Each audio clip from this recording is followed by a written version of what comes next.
आगरा पहुंची कांग्रेस नेता राहुल गांधी की भारत जोड़ो न्याय यात्रा में शामिल होने के लिए समाजवादी पार्टी के राष्ट्रीय अध्यक्ष अखिलेश यादव भी पहुंच गए हैं। राहुल गांधी की यात्रा में अखिलेश का शक्ति प्रदर्शन भी नजर आया और बड़ी संख्या में सपा के कार्यकर्ता भी मौजूद रहे। वहीं अंबेडकर जी की प्रतिमा पर माल्यार्पण के बाद दोनों नेता पद यात्रा करेंगे। हम सब लगाते हैं जय जवान जय किसान, और बीजेपी के लोग थकते नहीं, भारत माता की जय बोल करके।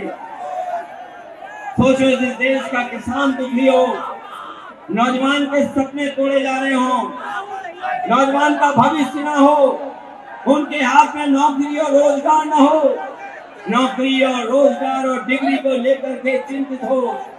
खबरें ये भी आ रही हैं कि नौजवान अपनी डिग्री जला करके आत्महत्या कर रहा है। ऐसी परिस्थितियों में और जब उत्तर प्रदेश में सबसे ज्यादा भर्ती होनी चाहिए थी, लेकिन नौकरियां नहीं मिली, रोजगार नहीं मिला, कोई भर्ती ऐसी सरकार की नहीं जिसमें पेपर लीक ना होता हो।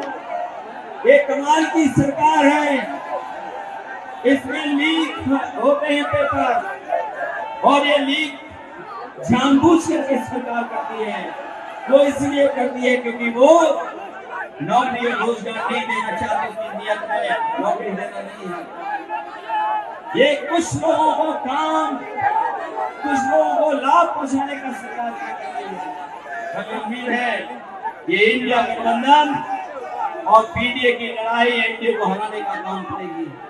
ये पीडीए जहां जहां आवाज उठाएगा वहां भारतीय जनता पार्टी का सफाया होगा, और इस यात्रा के माध्यम से जो संदेश जा रहा है मैं उसको बधाई देता हूँ। राहुल जी को, तमाम अपने कार्यकर्ता साथियों को धन्यवाद देता हूँ जिन्होंने इस कार्यक्रम को सफल करने का काम किया है। ये सफल तभी होगा जब उत्तर प्रदेश से भारतीय जनता पार्टी का सफाया होगा। 80 हराओ, लोकतंत्र बचाओ, बीजेपी भगाओ। भीड़ से मैं पूछना चाहता हूँ, इस देश में पिछड़े वर्ग के कितने लोग हैं? 50%। इस देश में दलित वर्ग के कितने लोग हैं? 15%।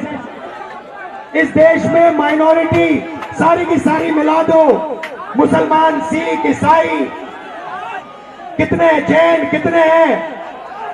15%। 50 और 15 कितना हुआ?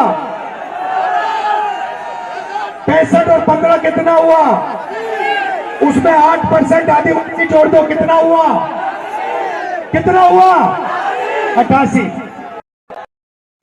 हिंदुस्तान की सबसे बड़ी कंपनियों की लिस्ट निकालो, उनके मालिकों की लिस्ट निकालो, और आपको दिखेगा कि 88% में से एक मालिक नहीं है आपका।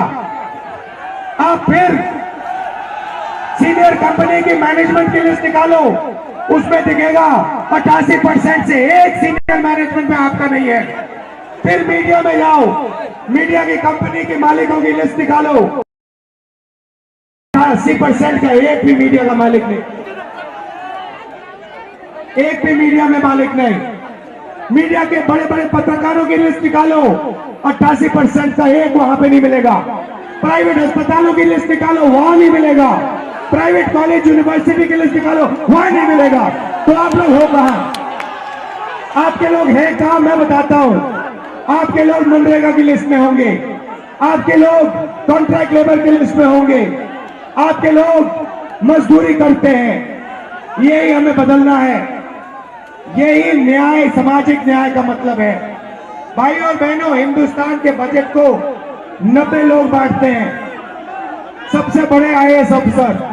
मैंने इनकी लिस्ट निकाली, 90 में से 3 पिछड़े वर्ग के हैं, 3 दलित वर्ग के हैं, 1 आदिवासी वर्ग का है। और अगर 100 रुपए बजट में खर्च होता है तो आप सब लोग मिलाकर 6-7% बजट की भागीदारी रखते हो। और सच्चाई है कि हिंदुस्तान में लंबे लंबे भाषण चलते हैं, अगर जो गरीब लोग हैं, पिछड़े लोग हैं, दलित हैं, माइनॉरिटी के लोग हैं, आदिवासी लोग हैं, उनकी इस देश में भागीदारी है ही नहीं। और यही इंडिया गठबंधन का लक्ष्य है। हम सामाजिक न्याय के लिए लड़ रहे हैं, आर्थिक न्याय के लिए लड़ रहे हैं, किसानों के लिए लड़ रहे हैं।